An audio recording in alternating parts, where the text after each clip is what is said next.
생 21. 큰 정부는 사람들이 변화를 더 쉽게 받아들이도록 만든다. 그들은 이렇게 말한다. 큰 정부는 경제에 좋지 않다. 복지국가는 변화하는 시장에 적응하기 위한 조정 비용을 부자들에게 부과함으로써 보다 편한 삶을 누리고자 하는 가난한 사람들의 요구로 만들어진 것이다.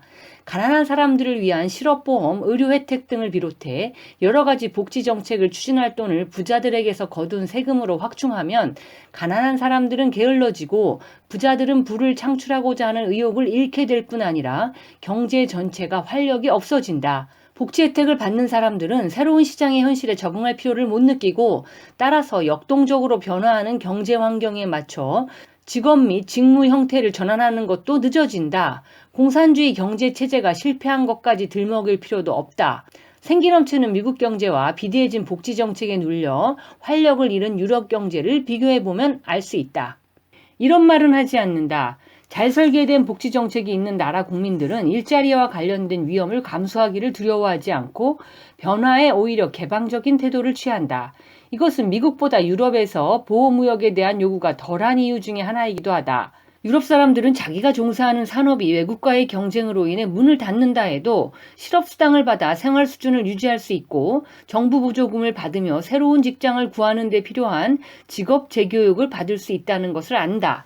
그에 반해 미국 사람들은 한번 일자리를 잃으면 생활이 심하게 어려워질 뿐 아니라 다시 일할 수 없을지도 모른다는 생각을 한다. 바로 이런 이유에서 스웨덴, 노르웨이, 핀란드 등 복지 정책이 가장 잘 갖춰진 나라들이 이른바 미국의 르네상스라 부르는 1990년 이후에도 미국과 비슷한 성장을 하거나 심지어 더 빠른 성장을 할 수 있었다. 이 글의 전개 순서는 다음과 같습니다. 한국에서는 의대 인기가 아주 높습니다. 2003년 실시된 조사에 따르면 상위 2% 이공계열 대학 입시생 5명 중 4명이 의대를 가고 싶어하는 것으로 나타났습니다. 한국에서 의대 인기가 높아지는 기현상의 원인은 지난 10년 사이에 직업 안정성이 극적으로 떨어졌다는 사실에서 찾아볼 수 있습니다. 1997년 아시아 금융위기로 인해 기적의 성장기가 끝난 이후 한국은 온정주의적 정부 개입 정책을 포기하고 무한 경쟁을 강조하는 시장 자유주의를 채택했습니다. 노동시장의 유연성을 높인다는 명분 때문에 직업의 안정성이 급격하게 떨어지면서 수백만 명의 노동자들이 임시직으로 일하게 되었습니다. 아시아 금융위기 전에도 한국은 비정규직 노동자가 50%에 육박해서 선진국 중 가장 노동시장이 유연한 나라로 꼽혔었습니다. 거기에 더 자율화를 했으니 이 비율은 이제 60% 선에 달합니다. 정규직에 있는 사람들마저 이제는 직업 불안도가 높아졌습니다. 1997년 금융위기 전까지만 해도 정규직 노동자들은 대부분 법적으로는 아니지만 사실상 종신고용을 보장받고 일했습니다. 그러나 이제는 더 이상 아닙니다. 정규직 직원이라도 40 내지 50대의 나이든 노동자들은 젊은 세대를 위해 하루라도 빨리 일자리를 내놓으라고 재촉하는 분위기를 견뎌내야 합니다. 기업이 직원을 마음대로 해고할 수는 없지만 특정 직원을 더 이상 원하지 않는다는 사실을 알려서 자발적으로 떠나게 하는 방법이 많다는 것은 누구나 잘 알고 있습니다. 한국의 젊은이들은 이런 상황을 고려해서 보수적인 선택을 하는 것입니다. 과학자나 엔지니어가 되면 삼성이나 현대와 같은 대기업에 취직을 하더라도 40대에 실직을 할 염려가 있다는 계산을 하는 것입니다. 국내 총생산 대비 공공사회 지출이 선진국 중 가장 낮을 정도로 한국의 복지제도가 취약한 것을 감안하면 실직은 생각만 해도 끔찍한 악몽입니다. 평생 고용이 사라진 이제 실업은 치명적인 문제가 되었습니다. 직장을 잃으면 당장 생활이 어렵게 될 뿐 아니라 더 중요한 것은 일자리를 다시 얻을 가능성마저 아주 낮다는 사실입니다. 그러므로 한국에서 머리가 좀 있는 학생이라면 누구나 의학을 공부하기를 원하고 혹 인문계열 학생이라면 변호사 자격증을 딸 수 있는 법학을 전공하기를 원하는 것은 전혀 놀라운 일이 아닙니다. 하지만 이공계열 학생의 80%가 의사 체질이라는 것은 믿기 어렵습니다. 결국 선진국 중 가장 유연하다는 한국 시장에서 인적 자원을 재능에 따라 효율적으로 배분하는데 극적인 실패를 하고 만 것입니다. 이유는 바로 높아진 고용불안 때문입니다. 고용불안, 즉 직업 안정성 문제는 논란이 분분한 사안입니다. 자유시장 경제학자들은 해고를 어렵게 만드는 노동시장 관련 규제는 무엇이 되었든 경제를 비효율적으로 만들고 활력을 떨어뜨린다고 생각합니다. 우선 규제는 일을 열심히 해야 한다는 노동자의 인센티브를 약화시킵니다. 게다가 필요할 때 바로바로 해고할 수 없으면 고용주들은 애초에 신규 노동자 고용을 꺼리게 되므로 부의 창출도 저해됩니다. 이들은 또 노동시장 규제도 나쁘지만 복지제도는 문제를 더 악화시킨 원흉이라고 주장합니다. 실업수당, 의료혜택, 무상교육, 심지어 최저소득까지 지원하는 것은 따지고 보면 정부가 모든 사람을 실업자로 고용하고 최저임금을 지불하겠다는 보장을 하는 것이나 다름없습니다. 따라서 노동자들은 열심히 일할 인센티브를 잃고 맙니다. 설상가상으로 복지제도에 필요한 재원을 부자들에게 거둔 세금으로 마련하기 때문에 부자들은 열심히 일해서 고용과 부를 창출할 동기를 잃습니다. 이런 주장대로라면 복지제도가 잘 갖춰진 나라일수록 경제의 활력이 없어져야 합니다. 노동자는 열심히 일하지 않아도 되고 기업은 부를 창출할 의욕이 없어지기 때문입니다. 이 논리는 크게 세력을 떨쳤습니다. 1970년대 영국 경제가 활력을 잃자 비대해진 복지제도와 노조 활동이 도를 넘어선 게 그 원인이라는 설명이 널리 받아들여졌습니다. 1990년대 들어 과도한 복지 정책을 추진하는 다른 선진국들에 비해 미국 경제가 더 빠르게 성장하자 복지 정책에 대한 이런 시각은 더 지지를 받았습니다. 그러나 직업 안정성이 높고 복지제도가 잘 갖춰져 있으면 경제의 생산성과 활력이 떨어진다는 말이 과연 진실일까요?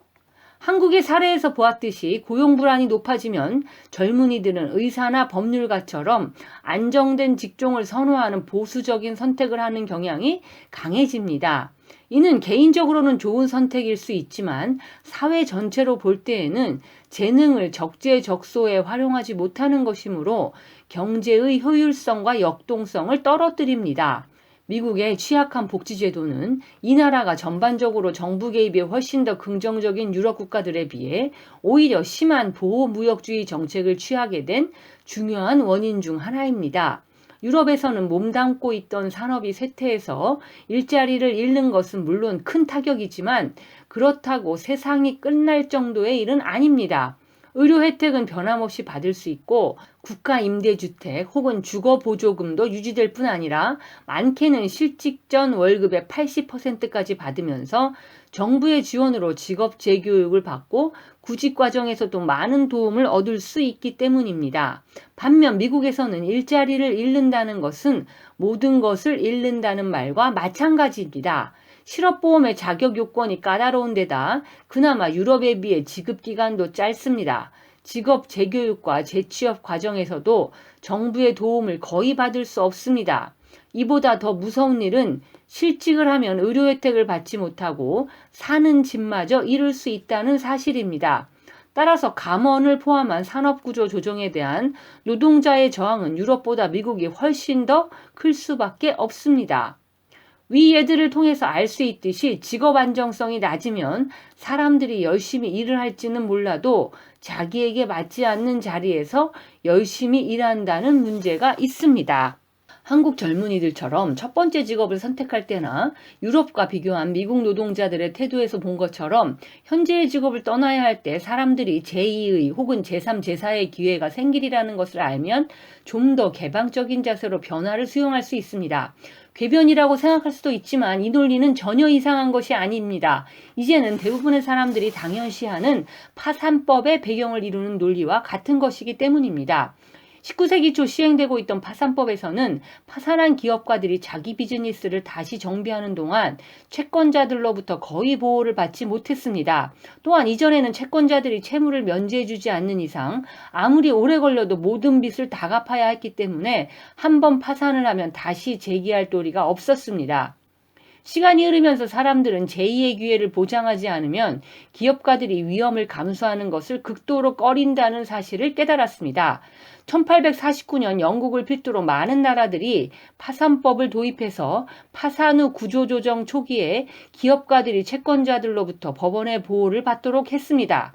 이보다 더 중요한 것은 채권자들이 동의하지 않아도 법원이 채무 삭감을 명령할 권리를 갖게 된 것입니다. 이 새로운 파산법은 비슷한 시기 도입된 유한책임 회사 같은 제도와 함께 기업 활동에 따른 리스크를 크게 줄이는 효과를 낳아 기업인들이 적극적으로 위험을 감수하게 되면서 현대적 의미의 자본주의가 가능해졌습니다.